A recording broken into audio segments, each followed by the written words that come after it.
How's it going, everyone? Welcome to another episode of the Bronx Attorney Broadcast. Today's guest is Zach Bogle. Many of you might know Zach from Stalemates and the Street League productions that he's been putting on, but he also owns a very successful barbershop in Iowa. And today we're going to talk about what got him into cutting hair initially, what made him decide to open his own barbershop, and what's coming up for Street League and Stalemates next. Hey, Zach, thanks for taking the time to talk with me tonight. I'm really excited to ask you some questions. Yeah, thanks for having me. I like being on this side of the Yeah, for conversation, so I'm excited. not the host for once. Yeah, that's good. So could you just start off by telling us a little bit about your background?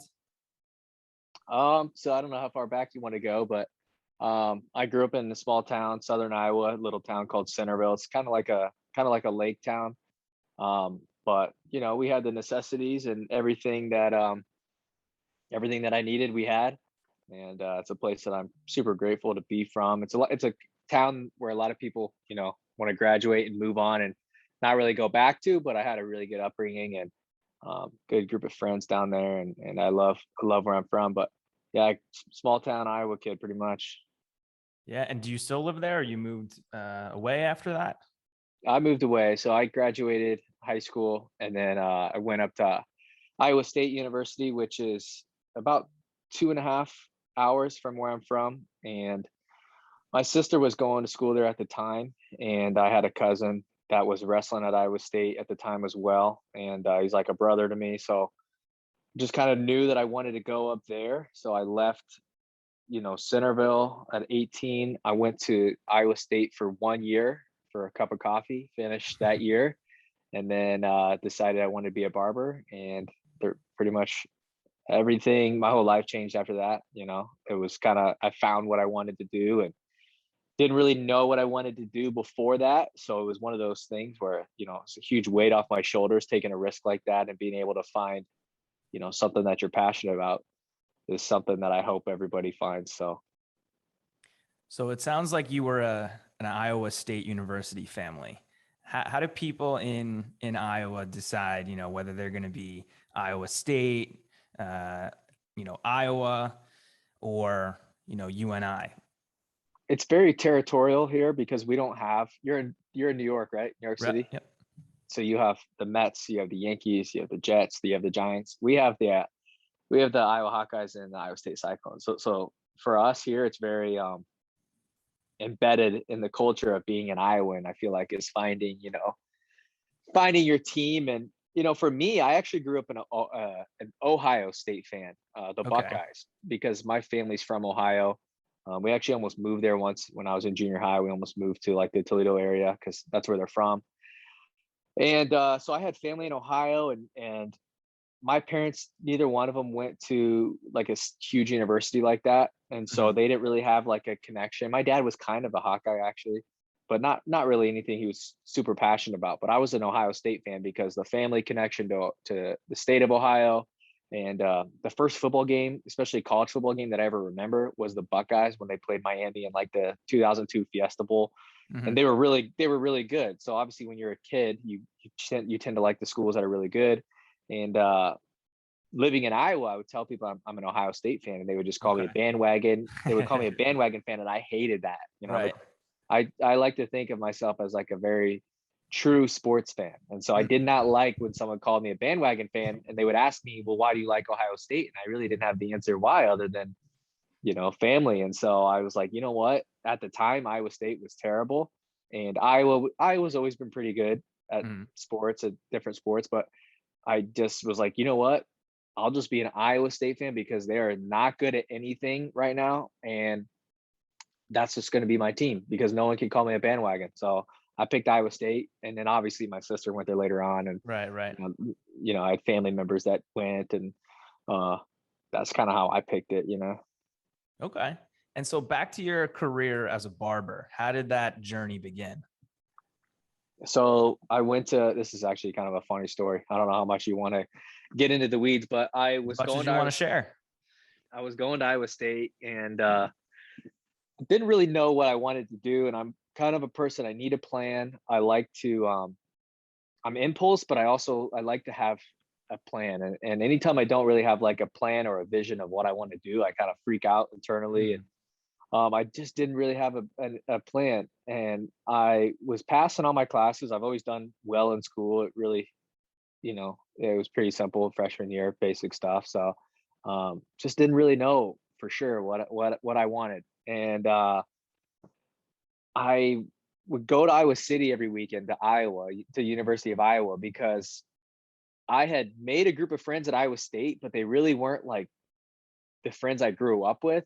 And mm, they were very like church focused, and they were doing the whole religion part of college. There's like the groups on campus that are like really church influenced. okay. And I did not sign up to go to college for that. You know what I mean? Right. I signed up to go to college like everybody else. I wanted to party on the weekends. I wanted to tailgate. I wanted to do this and that. So the group of friends that I met, they were a great group of guys, but they really weren't doing what I wanted out of my college experience. So I would get in my car. I would drive to this community college. I'd pick up my friend who was playing JUCO baseball, and then we would drive to Iowa City and we would party on the weekends.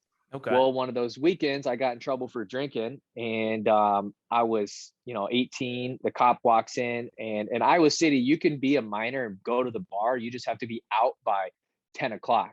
So Okay. we would go and party at the bar, and then 10 o'clock would come, and then we would go out of there. Well, some of my friends were older than me, and they were 21, and I was 18. So I was always kind of, I felt like the younger kid of our group of friends. I Hmm. was always like the youngest one. So I wanted to hang with them. So I stuck around at the bar. And when the cops would come in at 10 and look for minors. Well, I looked 12 years old at the time.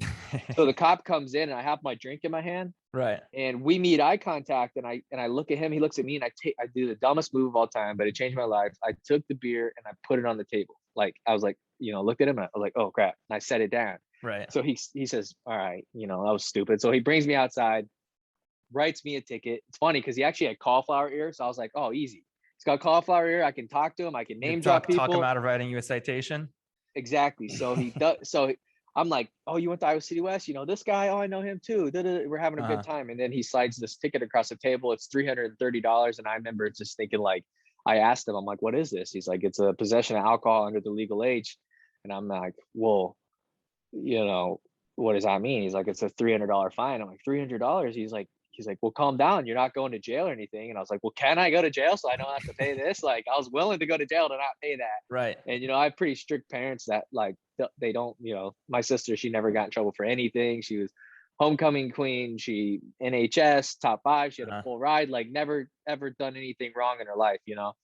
And so for me, I was more the wild, not wild, or I wasn't super wild, but just more your average kid who gets in Hmm. trouble from time to time. And I was always kind of pushing the envelope when it comes to that stuff. So anyway, so I have this ticket. I don't really have a way to pay for it because it was the end of the school year. It was like March. So the funds were running low. I'd work all summer, save up that money, and then spend it throughout the year on a budget. So I really didn't have the $300. So I remember walking home from the bar with this ticket in my hand. I remember just thinking, like, you just need to call home, come clean, whatever. So I called my parents. I'm like, I got this ticket. I can't pay for it this summer. As soon as I start working, I'll pay you guys all the money back. Yada yada yada. And they were way more upset than I thought they would be. So they're like, come home. So I go home, and they were like, had this big discussion with me on, what are you doing? Why are you getting in trouble? What, this, Hmm. this, and this, and all these things, and just having this, uh, come to Jesus moment of trying to get me to focus on what I need to be focusing on. And I remember just I just didn't know what I wanted to do. And then they were like, okay, we'll loan you the money. You're going to pay us back. And then on top of that, you got to go help your cousin out. My cousin, um, she's a cosmetologist, so she cuts Hmm. hair, and she had just bought the salon that she had worked at for like 7 years, and she was gonna have to move locations of the salon, so she bought it, but she had to move it. And they're like, we'll loan you the money, but you got to go help her out today, and yada yada yada. So I'm like, okay. So I go to help her. My dad and I are carrying things, and we're having, live talks as we're carrying things, in and out of the salon and in the truck, and this and that. And he's got one end of this like those seats that old ladies sit under. They have the hood, and it Yeah. Yeah. Yeah. Hmm. fries the hair.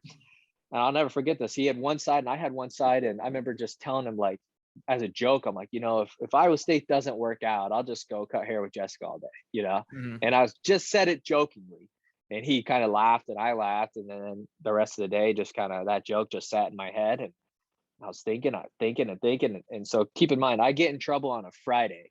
This Right. is a Saturday. This is a Saturday, but it kept in my mind. I go back to Ames on Sunday, 2 hour drive. I'm thinking about it the whole drive.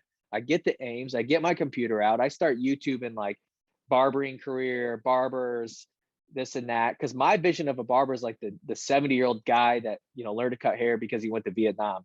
So Yeah. I was thinking like all these old guys are going to retire and there's going to be nobody to fill their spots. And I start doing the math on what I thought I could make.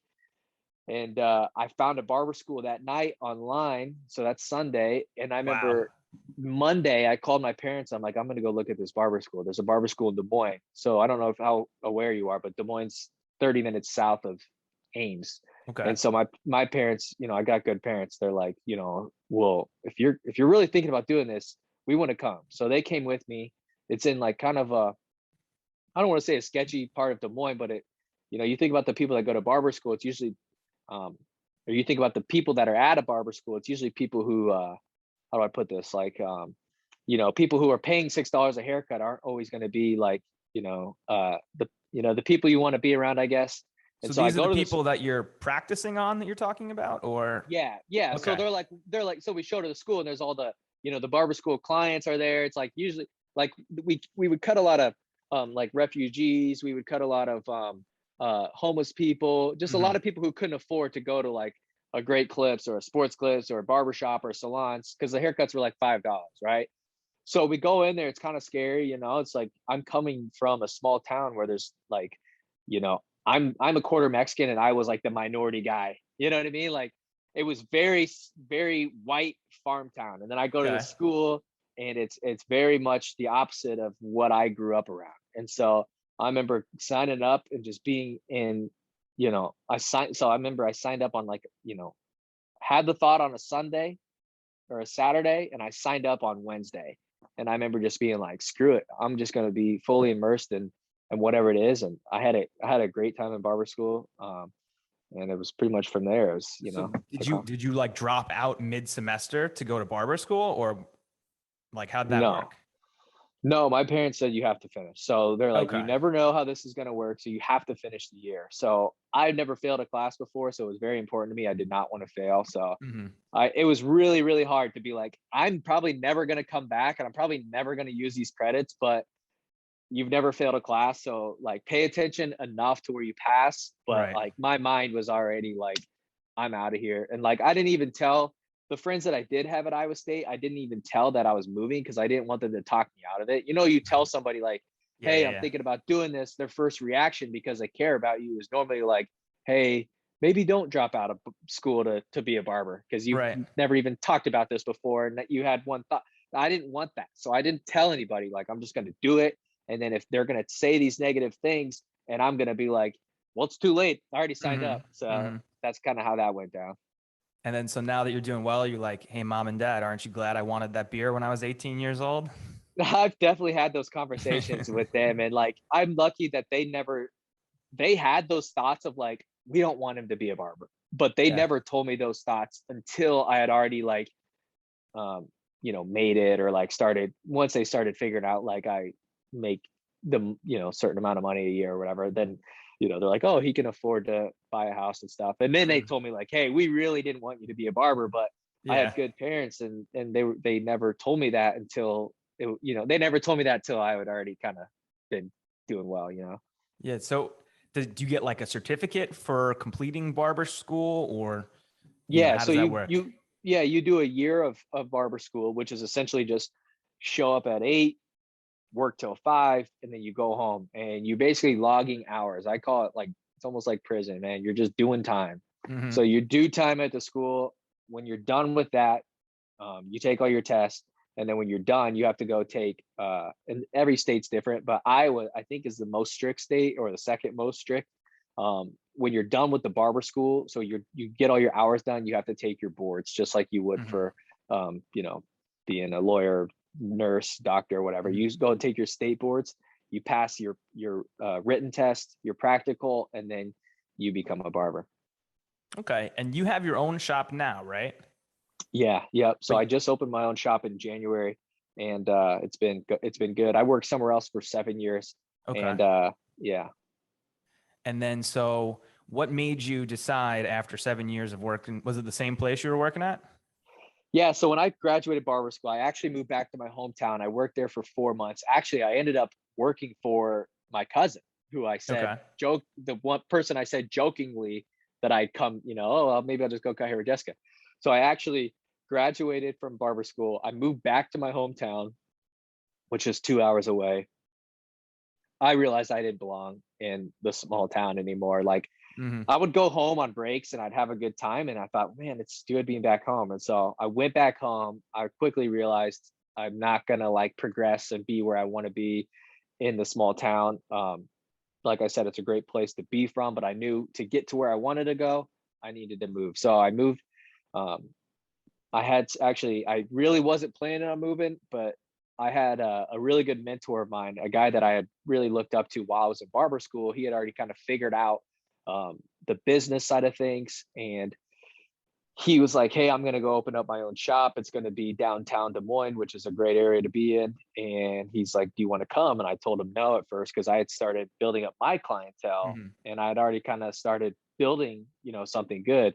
Well, then, he kept calling and kept calling. And the more he called, the more I realized he was right. And I really didn't want to be in a small town anymore. So he said, he just kept calling. Eventually I was like, you know what do I have to lose? I think this time I think I was let's see. So I signed up at barber school at 19, graduated at 20. So I was like 20 years old at the time. Mm-hmm. And so I was about to turn 21. All my friends were at colleges having fun. And so I was like, you know what?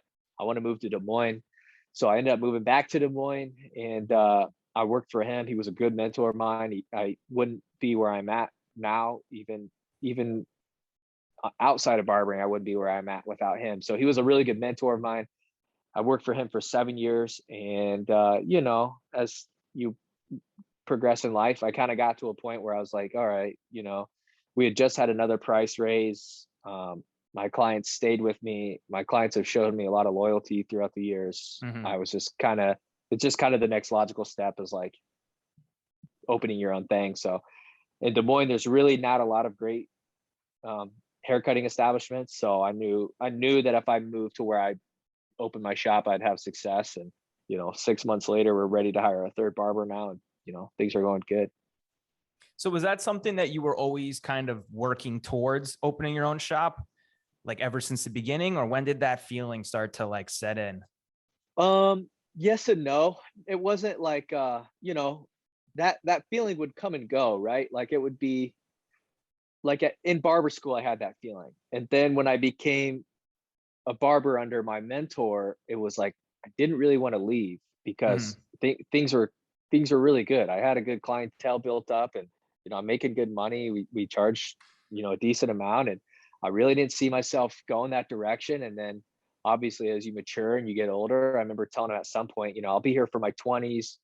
Now I'm older. I'm not 30, but I'm upper 20s, and I'm like, okay, it's just kind of one of those things. I'm kind of bored with where I'm at, and Mm-hmm. and not bored with cutting hair, but just bored professionally. And I just had, I started the podcast, and I learned a lot through that process. I learned how to, start an LLC and how to, um, manage talent and do things. And I was like, do I just sit at this shop and cut hair for the next 40 years until I Mm-hmm. can't cut hair anymore? Or do I try to challenge myself and grow? And I get bored really, really fast. So I kind of Yeah. always I gotta be doing things. I get bored fast. So I was just kind of like, all right, once I'm bored with something, I immediately want to tackle the challenge of not being bored. And Mm-hmm. that's when I opened my own shop. That's when I started the podcast and stuff like that. So Okay. And I don't think you mentioned what's the name of your barbershop and where is it? it's called Heartland Barbers, and it's in West Des Moines, Iowa. So Des Moines kind of weird. It's almost like the Twin Cities where you have two cities connected. So Mm-hmm. Des Moines is like the big city, and then West Des Moines is like the biggest suburb, but it's a Okay. separate city. So I'm in the west side of Des Moines. Yeah, so I think there might be some people from New York and New Jersey tuning into this that are getting a geography lesson right now. Yeah, And sorry about that. no, that's okay. um, but what would you say was your biggest surprise or challenge in going from employee to business owner? Um, I've never really been a manager. Like I had jobs growing up, but a lot of the ways that I made money growing up was entrepreneurial. So I never really liked the idea of like clocking in and getting paid a certain amount and that whole thing. I never really liked that. So I was always pretty self independent, I guess. But when you become the owner, you become more of a manager and you realize that not everybody is how do I getting everybody on the same page, getting people to buy into like a culture and like Mm, really learning to be a leader and not just, somebody who just shows up. As far as like the day-to-day task goes, it's not too hard, but as far as like, you know, realizing what you say to somebody really means something and just really being around different personalities. I realized that too, working at the shop that I used to work at. There were seven of us, and the way that I grew up and the way that I was raised isn't the same way as other people. So you have to figure out different ways to really connect with people, and like even like sense of humor is mm, different with different people. I grew up a very I always say like nobody roasts better than my mom or like my aunt. Like they any insecurities that I had growing up, they would poke fun, and like that was almost our way of like conversation and whatnot, where like I would go and say certain things to people and it might rub them the wrong way, or being really honest with somebody isn't always the best option. And you got to really learn mm, like, hey, what's the best way with connecting this person that's going to make them really enjoy working here, and what's going to make them motivated,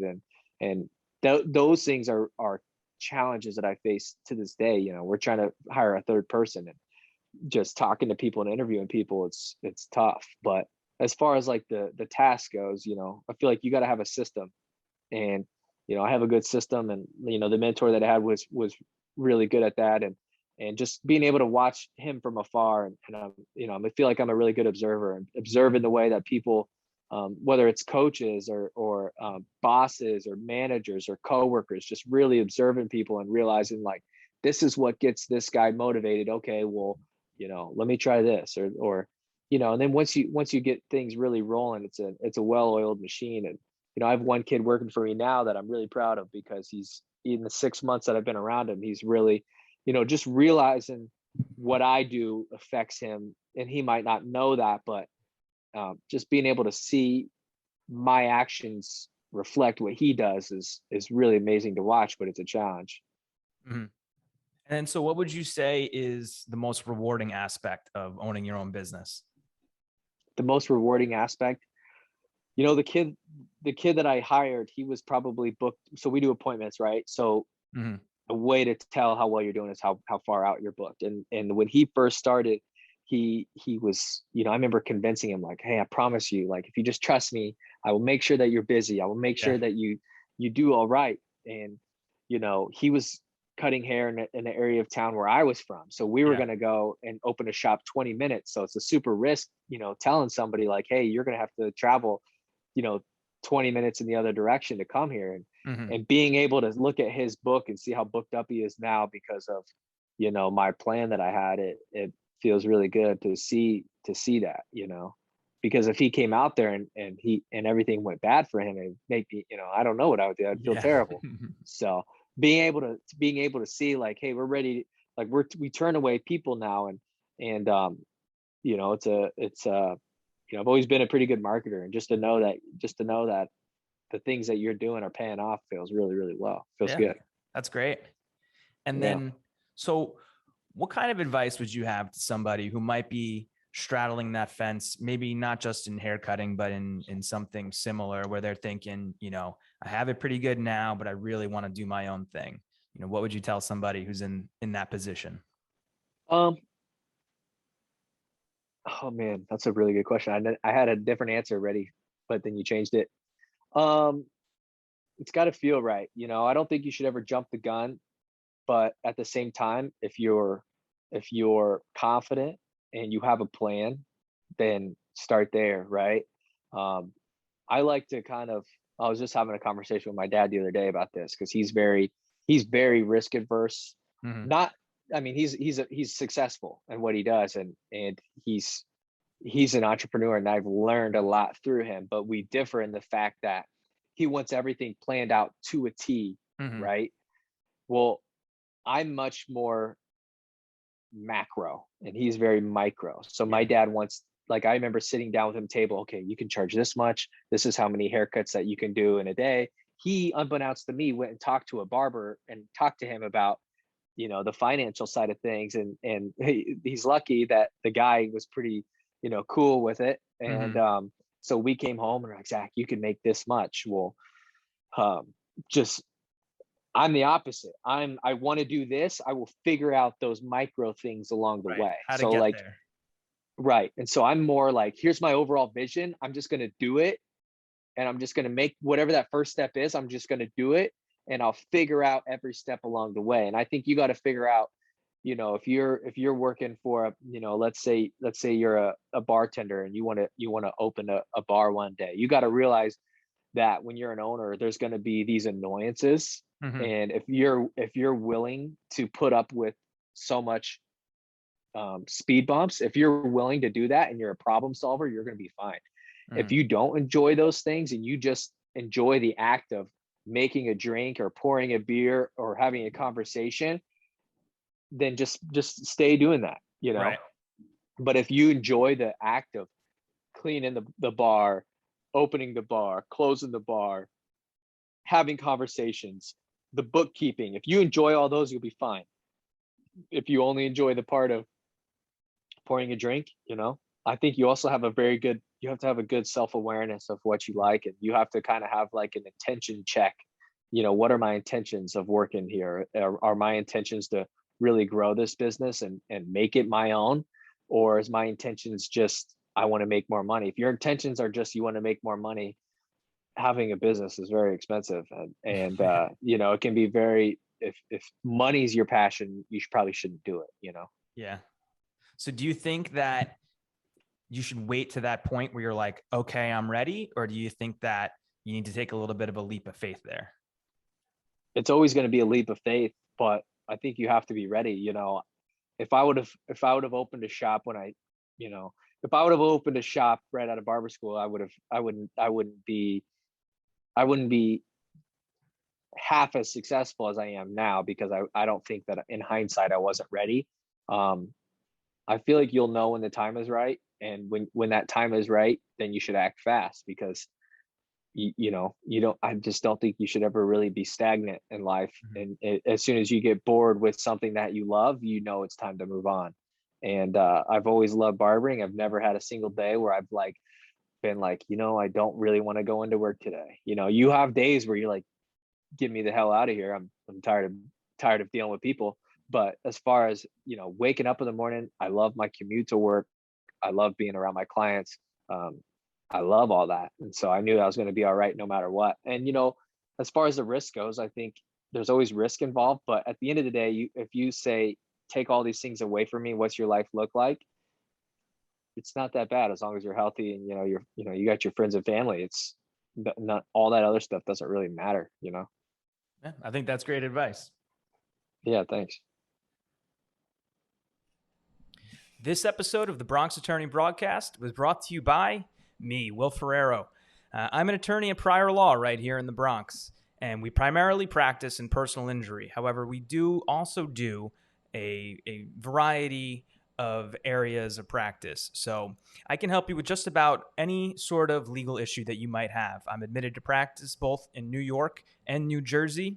And if it's not something that I can personally help you with, I can connect you with someone in my network of attorneys who is best equipped to help you with your legal issue. You can find me on Instagram and on Twitter at Bronx Attorney. You can send me an email, Ferrero at Prior Law, or call me at the office, 718-829-0222. And now back to the show. All right, now let's segue into something that I think most viewers and listeners will know you from, and that's stalemates. My biggest question Yeah. about stalemates is stalemates a second business, or is it a hobby, or is it both? Started a hobby, now it's a second business for sure, especially with street league and stuff going on. It's Okay. uh it's definitely become more of a business, and the more that we grow, it's becoming more and more of it's becoming more and more of a business. So Okay. wasn't always supposed to be that way.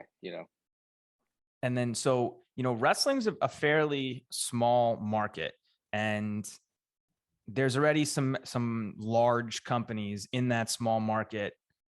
What made you think, you know what, I can get in there and provide something that these other, media outlets might not? I mean, it's simple for me. I'm still a fan, and I'm always going to be a wrestling fan, and I love wrestling content. Like I always um loved watching like Flow Radio, and I liked paying attention to what was going on, and it just felt like we never really got a true behind the scenes look at wrestling. And whether that be wrestling media, whether that be the wrestlers themselves, wrestlers in general aren't very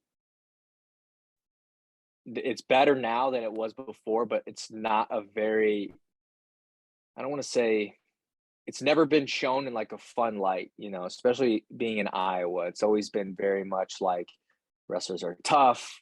You show how much hard work you put in on the mat. You don't talk about it. You It's always just been so like results based and like Mm, not necessarily marketed well. And I've always felt like right. I've been a good marketer my whole life. Back in the back when I was 21, 22, and my early days of barbering, I was like I like and even in high school I like promoted parties and stuff. So I always felt like I had this niche to get people excited about something, right? So I was throwing parties in my small hometown, um, that don't have like a party atmosphere at all, but I Mhm. knew what got me excited. And so I was like, I know what gets me excited. I can get these other people excited. They're going to want to come to these parties that I'm throwing. And we would have like 300 people at a bar, like, Wow. in my hometown of 5,000 people. So I've always had this I feel like, high emotional intelligence of what gets me excited. So then when I looked at, the wrestling landscape, I'm like, man, like, don't get me wrong. I think, the people at Flow are great. I think Willie's great. I think there are definitely good people in wrestling media. And I didn't really know too much about Ryan Warner and Wrestling Changed My Life. I didn't know too much about um, like Blood Round or these other people. So I found out about them later on, but at the time I just didn't really know that those things existed. So I was like, I want to do what I want to do. And I knew like the platform on YouTube really wasn't being utilized in wrestling. It was always behind these paywalls. It was always, like you'll hear about the complaints with Flow and their paywall. And Mhm. then Rockfin really wasn't a thing at the time. So, and even like Internet had their subscription. I'm like, nobody's putting out free content, but every other sport in the world that's way bigger than wrestling, it's all for free on YouTube. Why isn't anybody doing this? Now I found out later on there are people doing it, but I just felt like it really wasn't being done how we do things. And I think the reason why we, succeeded in the beginning was just because people were kind of thrown off by it. Yeah, it seems like a lot of other wrestling media outlets, they're very informational, and Right. that's kind of provided not in as much of a fun context as Right. Stalemates does it. So Right. was that always the idea, is to like put a more fun spin on it? Yeah, 100%. Um, I've talked about this before on other podcasts I've done. We recorded like 3 episodes before we ever put anything out because it was like we wanted to practice, and I we had too much fun on those. So I was like, okay, that's a little too far. Like it's a little too honest, right? So we dialed it down, and the goal was always to be.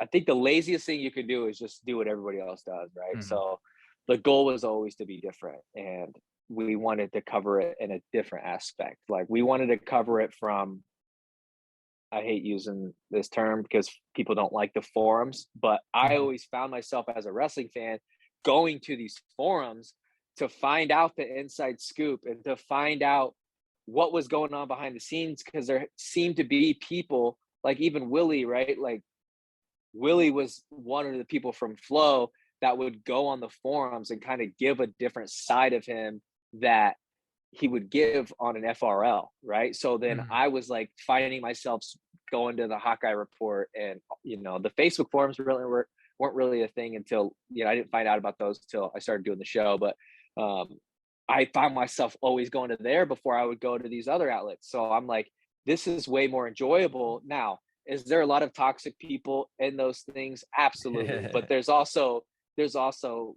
information that I wanted, and I was like, I'm gonna try to take the best parts of like these forums and be way less toxic, hopefully. And I think that'll work. And I think it has, and I think it is. And I think we're always kind of changing things, and we might do things that other people have done, but I think as long as we stay true to what got us here, and we've changed our formats and we've tried different things. And I really like when people give me criticism, because it's coming from an honest place, as long as they're not just being there's a certain way to do that, right? But Mhm. um I really love trying to figure out what people like. I like asking people, and I like meeting people and saying, hey, how'd you find us? What made you want to pay attention to what we were doing? And I'm really kind of obsessed with trying to figure it out.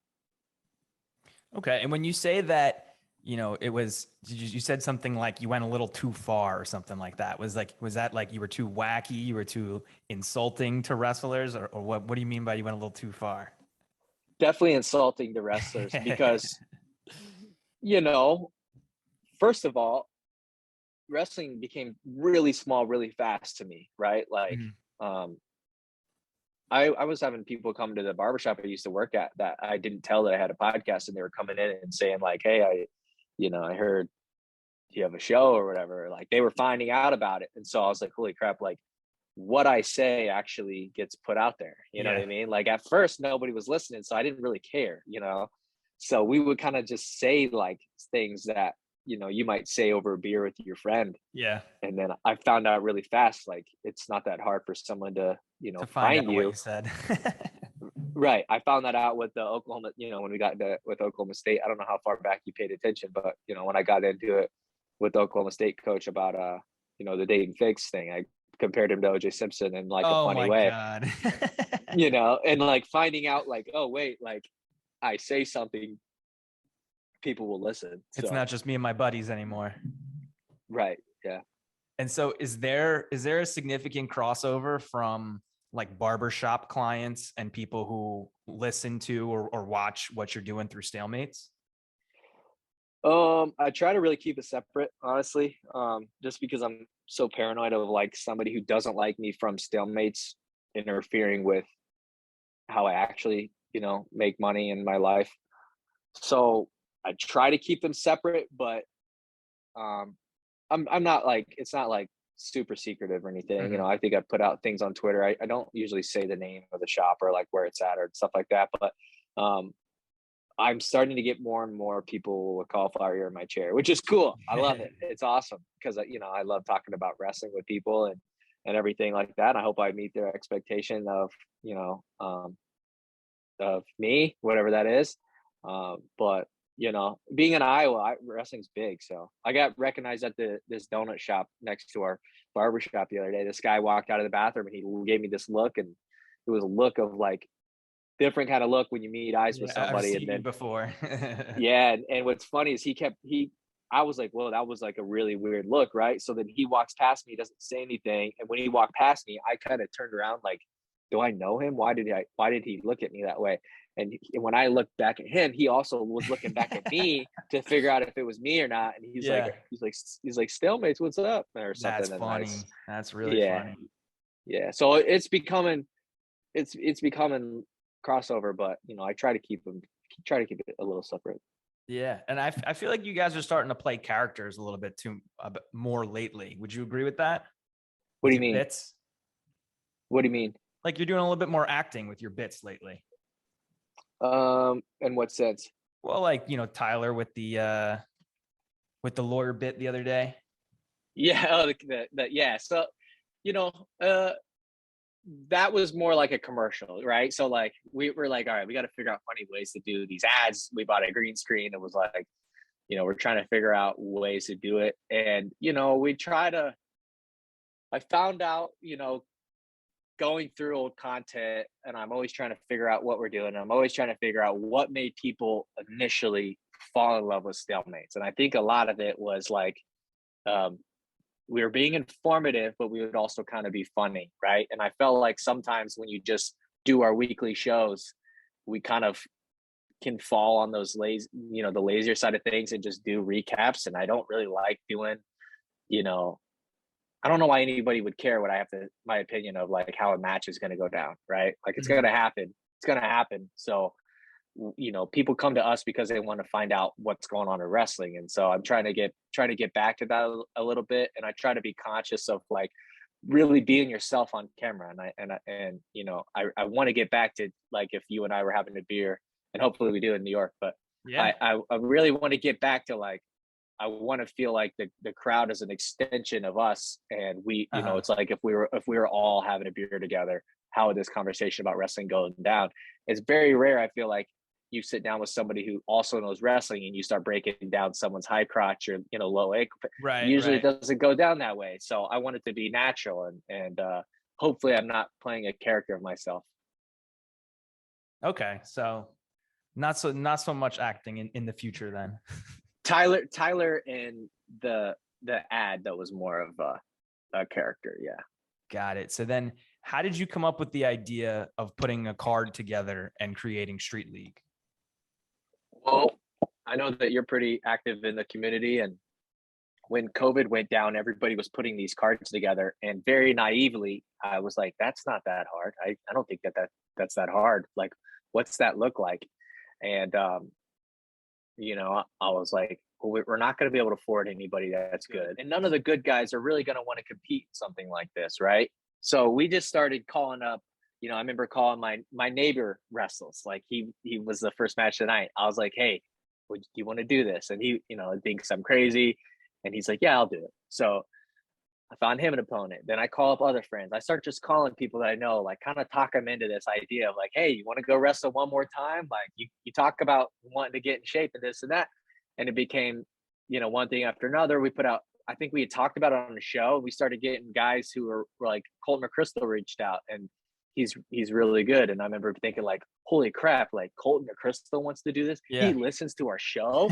I remember thinking like, that guy listens to our show. He's a stud, And so he ends up, I'm like, okay, well, we got to find someone halfway decent to face Colton McChrystal. Oh, Chris Dardane's just moved into town. Let's see what that looks like. So then, next thing you know, we're like, okay, well, like some of these bigger name guys that we want are going to want paid. Well, how do we do that? Okay, we got to sell tickets. And then it became, next thing you know, Kyvan and Pat Downey are like talking trash. I'm literally sitting in Hawaii on vacation and Pat Downey starts tweeting at us. And I remember just thinking like, well, should we do it? And at the time, he was canceled or whatever, right? And we were like, we really need to make a splash. And if we take the risk of like getting a lot of bad backlash for having him, I felt like it was going to be worth the reward because so many more people were going to find out about us. And, that was true. It went down how it went down or whatever. But, I think at that point, people realized, okay, these guys can like do it. Right. And, we had help from many people. I remember just like, okay, Tony Hager from I Wrestle, he's put on cards. I remember talking to him multiple times, like, hey, what do we need? Okay, you need insurance, you need refs, you need table workers, you need security, you need this, you need that, and going to the venues and trying to convince them, like, hey, we're doing this thing, and they thought it was WWE type wrestling, and just trying to tell them it's not, and yeah, and they didn't understand it, and even when you add someone like Kyvan, it's like yeah, most of these guys are like, they have daytime jobs and they're just trying to have fun one more time. But we also have this guy who's like an Olympic alternate and a national champion and like training, and he's really high level. And he's going to face this guy named Pat Downey who's canceled.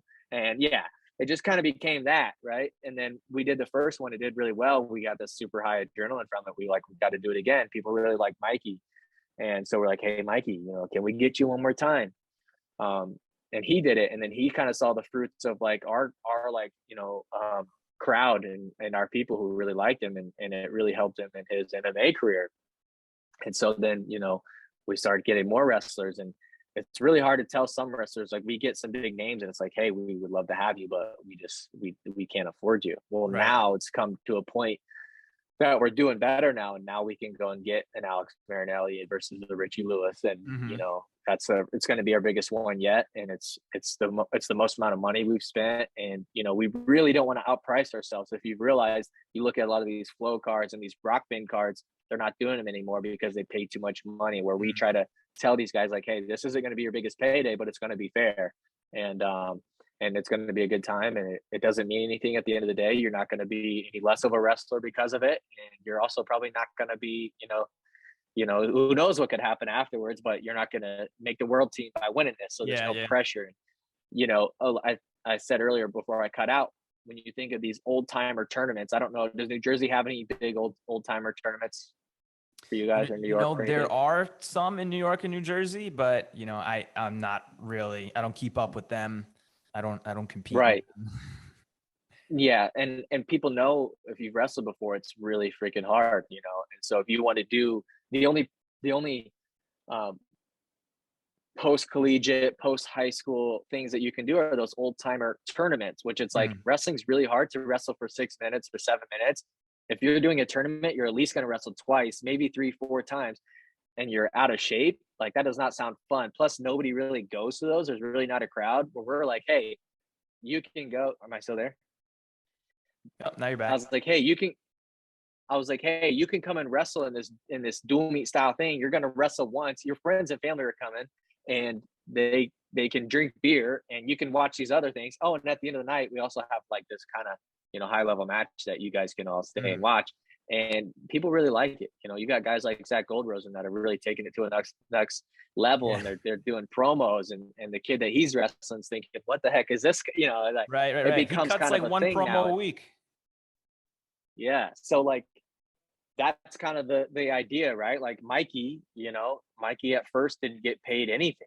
And then the next one, I was like, hey, we'll make you the main event if you'll come back, because people really gravitated towards you, and you're going to wrestle this UFC fighter, and you'll be the headliner, and you can make this now. And Mhm. then he did it. It was like the best match of the night, and now we get to do. He's going to do his third, and he's getting paid. Um, he's getting paid more, more than he did the first time. So it's we're trying to it's I got to check my intention sometime and realize how far do I really want to go with this thing. But Mhm. if guys like Zach Goldrosen and Mikey and Sam White and Dylan Cox, these guys that have done it on every one of our cards, if they keep wanting to do it, and we have higher level guys keep wanting to do it, I don't know why we wouldn't keep doing it. Wrestling's never had a pro league, and we don't have intentions of doing that. Do we? By no chance do I, by no imagination do I ever think um we're gonna one day be like a career for these guys. But if it ever Mhm. ends up being that way, then that's awesome. And I think you should always start stuff with an organic mindset, and not, hey, we're trying to make this thing a career for these guys. I feel like so many times in wrestling, we start off by just throwing so much money away. Right. It doesn't do well because we spent so much dang money, and there's no longevity in it. Those things are always, every time they do them, they're one and done, maybe Mhm. two.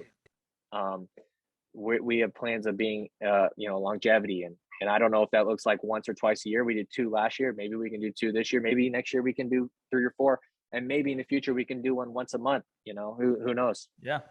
And so you said in the beginning that you thought it was going to be, not that hard, and it seems like it pretty much evolved organically, right? Or was there any big hurdles you had to overcome? There's always hurdles. I remember the first one. I remember telling somebody, I remember telling Mikey, I was like, he showed up, and I told him before, I was like, man, it's really not been that hard. Like, the first one sold out in like fast, it sold out pretty quickly. And I remember thinking like, dang, this is pretty easy. Well, then your main event didn't show up. So then I was like, okay, like, there's always something. So I try not to be too cocky, but now How we have bad do you such think a that, better. sorry to interrupt you, how bad do you think that hurt you? Because I feel like a lot of people tuned in to see what would happen with that. Would you I had agree one or? email. No, I think it helped us because We got a lot of attention by having him on, which was obviously the goal there. The only reason we had him on was to get attention. You know what I mean? So we got the attention, and then when he didn't show, it made the attention go even crazier. Right. I Right. do think if he would have showed up, the roof, if you were at that first one, it was so loud because it was such a small room and it was sold Mhm. out. The roof would have blown off the place. Um, so I don't think it hurt at all. Honestly, we only had one guy email us for a refund for his tickets because he came to see Pat Downey. But I mean, if you just showed up Really? just to see Pat, if you showed up, if you're like buying a ticket to something only to see Pat Downey, come on, you know what I mean? So No, he found a loophole. you know, He's like, I know how to get my $4 back.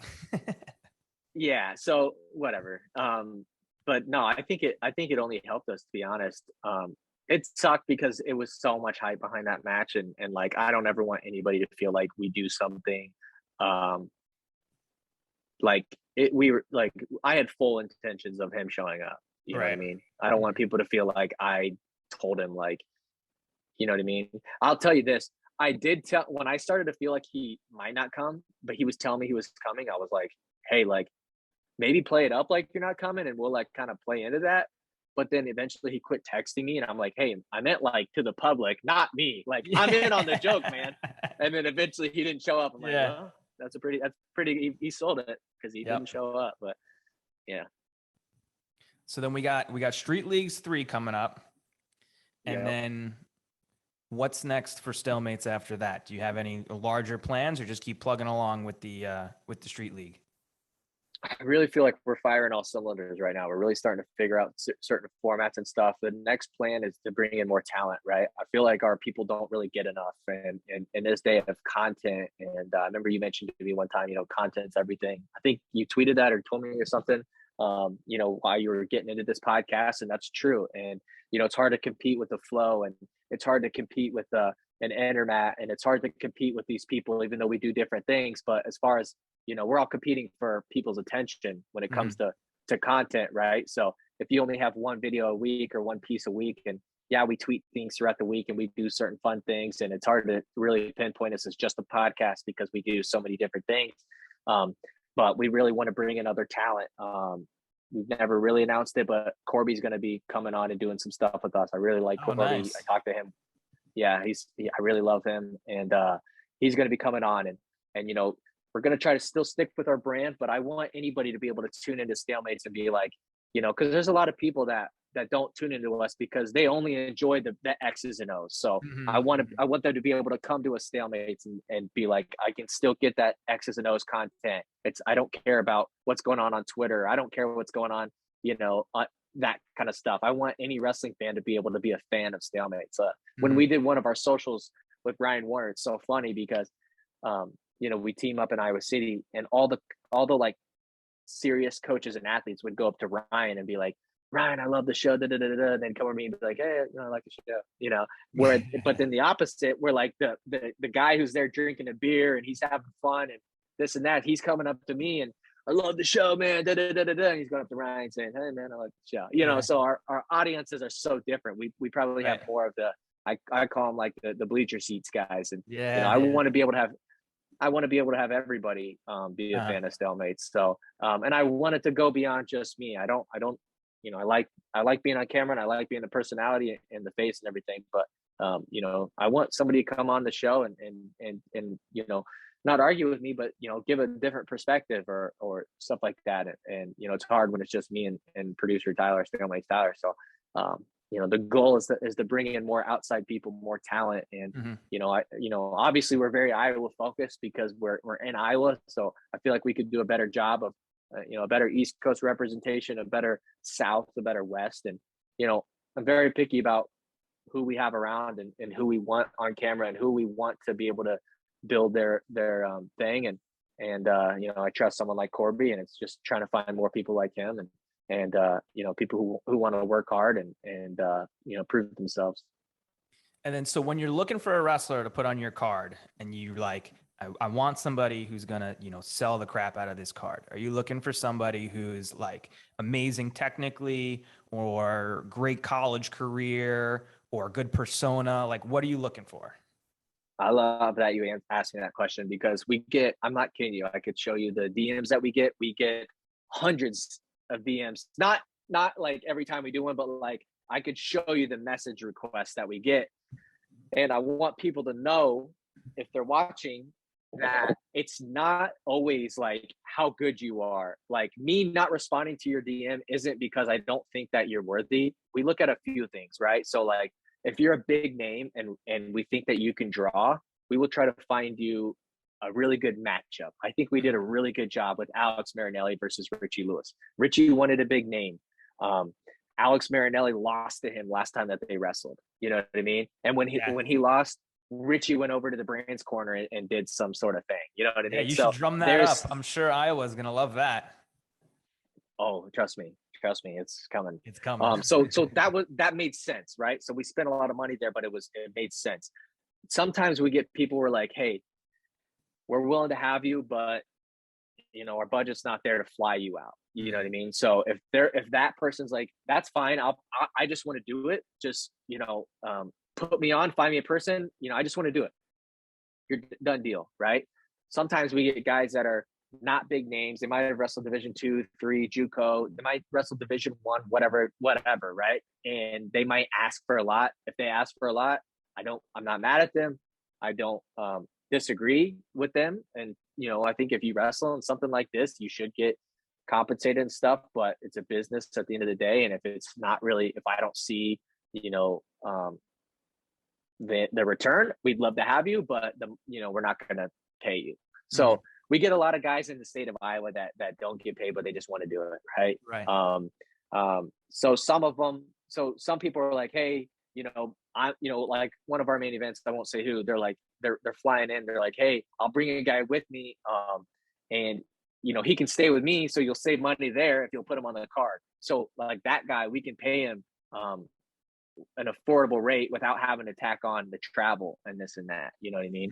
But like some guys, like they drive from far, and I appreciate that. And so we'll say, hey, maybe we can help you out, find you somewhere to stay, or maybe we can help you out doing this or that, or you know what I mean? So it really depends on the logistics of, how big of a draw they are. Are they willing to sell it? Are they willing to, really go all in on this? And if they are, we'd love to have you. We haven't got any criticism for having a lot of girls, but the girl thing is hard because a lot of the girls that are active wrestlers are doing freestyle. We don't do freestyle. If we did freestyle, we'd have to hire so we'd have to hire more officials, and it would just be different.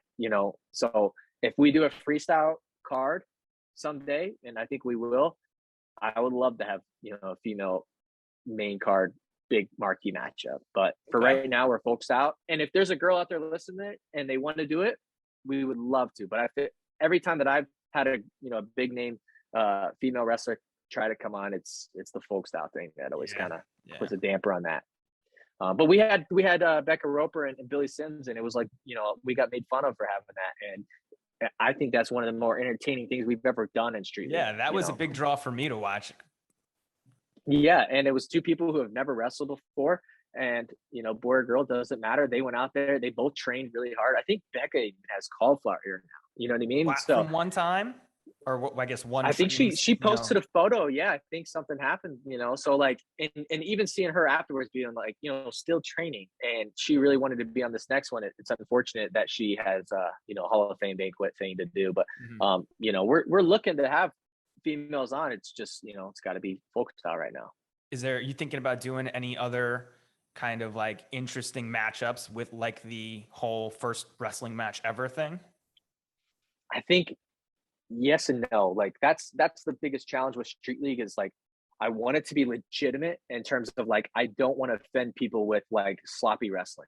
You know what I mean? So I would like to do another first time wrestling, even though I just said I don't want sloppy wrestling, but it is, I think having two people who have never wrestled before go out there and do it. There's a lot of friends of mine that didn't wrestle that like would love that opportunity. Right. So that's kind of selfish of me to be like, hey, I want the opportunity to give you this, or I want the opportunity to give you this opportunity. But I think those kind of things help really grow the sport. We really want to do a team cup. So this street league was actually going to be the Stalemates Cup, which was going to be um, 4 teams of 4, a weight cap.